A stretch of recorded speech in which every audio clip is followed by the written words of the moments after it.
शेरों की ये मूर्तियाँ किसी समय रुड़की की सीमा निर्धारित करती है।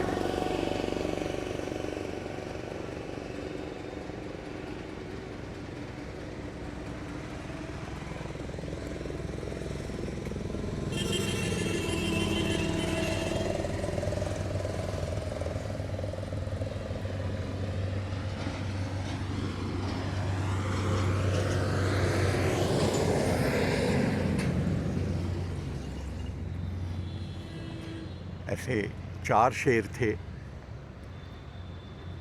2 रुड़की शुरू होते हुए और 2 वहाँ जहाँ रुड़की ख़त्म होती है।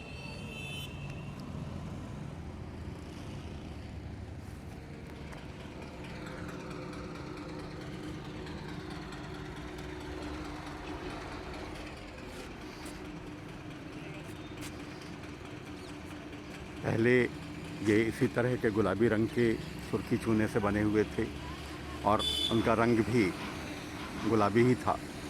इस बार मैं देख रहा हूँ कि इनका रंग बदल दिया गया है।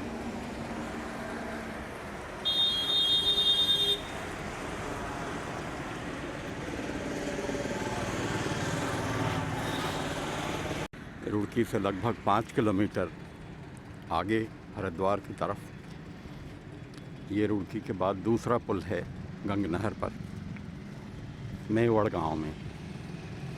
इसके बारे में जब मैं रुड़की नया नया आया था तो एक बहुत दिलचस्प बात लोगों ने बताई थी और यह कह के बताई थी कि ये दस्तावेज़ों में पढ़ा जा सकता है।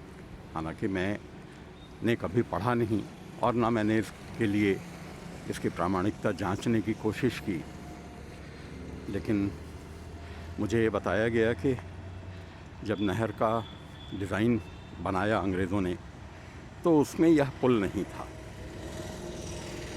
मेवड़ गांव के बीचों बीच से नहर जाती थी और पुल बना दिया गया गांव बांट के। इसके बाद गांव के लोगों ने अधिकारियों से गुहार लगाई कि आपने पुल तो बना दिया और आपके दावे हैं कि इससे सिंचाई बढ़ेगी,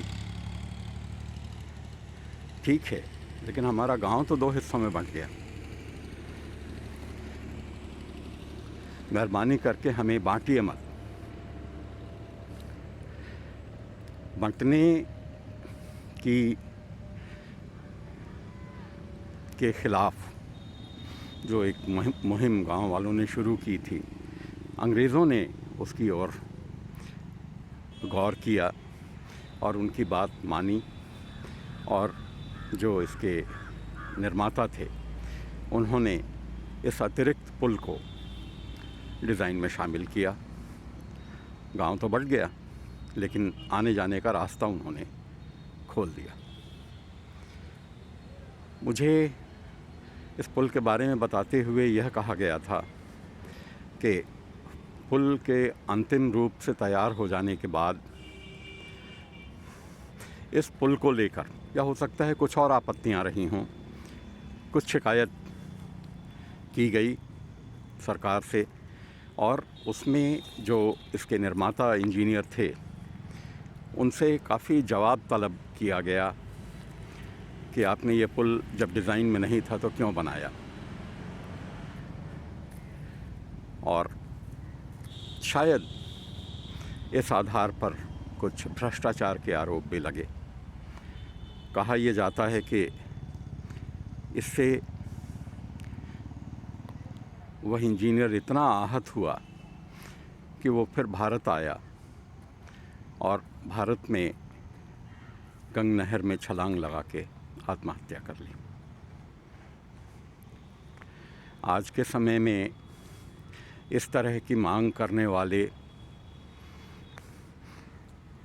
लोग कहाँ हैं और जो विभाजनकारी प्रवृत्तियों को रोकने की कोशिश करते हैं उन्हें तो सीधा सीधा देशद्रोही करार दिया जाता है। सरकार ने जो तय किया वो देशद्रोह नहीं, वो देशभक्ति है। यदि आपने कोई और उससे इतर कोई सुझाव दिया या कोई मांग की तो ये तो आपकी निष्ठा पर सवाल है। और एक बार मांग कर भी दी जाए तो आज के समय में सुनने वाला कौन है? सुनना, किसी की फरियाद सुनना, किसी की बात सुनना, किसी का सुझाव सुनना, यह माना जाता है आपकी कमज़ोरी है।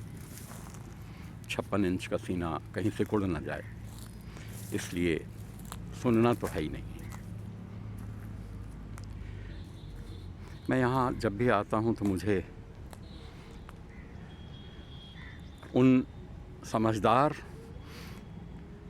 और साहसी लोगों की याद आती है, उनके प्रति श्रद्धा से मेरा सिर झुकता है, जिन्होंने गांव समाज को बांटने का विरोध किया और ऐसे उपाय किए जिससे भौगोलिक रूप में बंट के भी वे बंटे नहीं और भावनात्मक रूप से जुड़े रहें।